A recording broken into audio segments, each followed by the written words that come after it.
Until one has loved an animal, a part of one's soul remains unawakened, and it all haunts. From the cat's point of view. The big one took me from my mommy when I was 4 weeks old. She was nervous. She brought a basket with a blanket inside to put me in.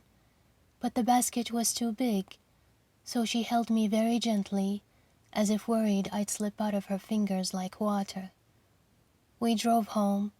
She kept looking at me concerned and said that it will be okay, that she and the little one will take good care of me. "You miss your mommy?" she asked me, her eyes welling up. At home, she hid me behind her back and called the little one. The little one was so surprised, her eyes went round.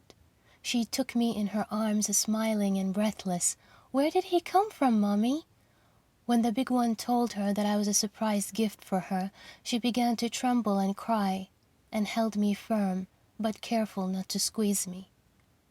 She put me in bed with her at night. I pooped on her covers. I slept in the little one's bed for a week, but I kept jumping off the bed, and they were afraid I'd hurt myself, so I slept on a warm blanket on the floor. The big one tried to make me drink cat's milk, but I didn't like it, so she started feeding me meaty kitten food, which I loved. They both gushed over me. They pulled a string of yarn around the house and I tried to catch it. They got me a little stuffed toy mouse and a bouncy ball. They gave me lots of cuddles and kisses. I was naughty when I was a kitten. Then I grew up and began to be calm and lazy. I slept most of the day and demanded food and treats. The big one rubs my belly when I order her to. She coos sweet things to me. "You're the most beautiful cat in the world," which I know, of course. She gets on my nerves, so I scratch and bite her. The big one and the little one have been my family for almost 5 years. Everywhere they've traveled, they took me with them. We've been on the plane several times. I don't like it on the plane. It's cold, and I don't like being put in a crate.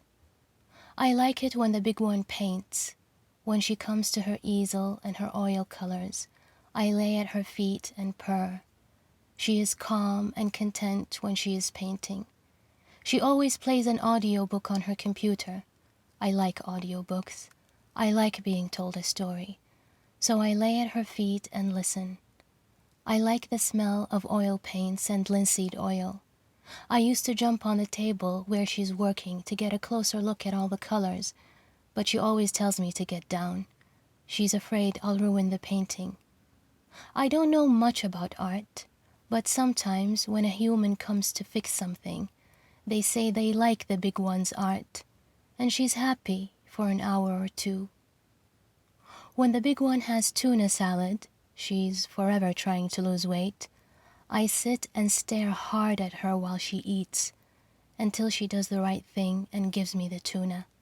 I lick it, then I leave it. When the big one and the little one leave the house, I miss them a little.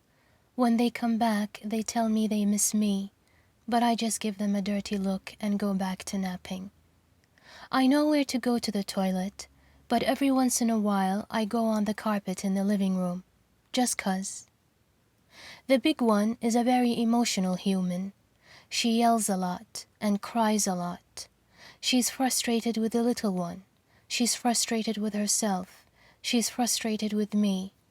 I hide under the sofa when she yells. I don't like loud noises. When there's thunder, I hide in the kitchen cupboard. The little one is sad. The big one is crying. I go to the little one when the yelling is over. She ignores me. I go to the big one. She cries and holds me. I struggle to get out of her grip, but she holds me tighter. It's painful and uncomfortable. She cries and rubs her wet cheeks on my back, and my fur gets wet, and she whispers, "I'm sorry, I'm sorry, I'm sorry." I squirm and wriggle to get away from her. She lets me go. I walk away with swagger. I take my time. I show her how indifferent I am to her suffering. How I disdain her for grabbing me so tight and messing my beautiful fur. I take a final pitying look at her as I walk away, unmoved. She cries, and then she sleeps.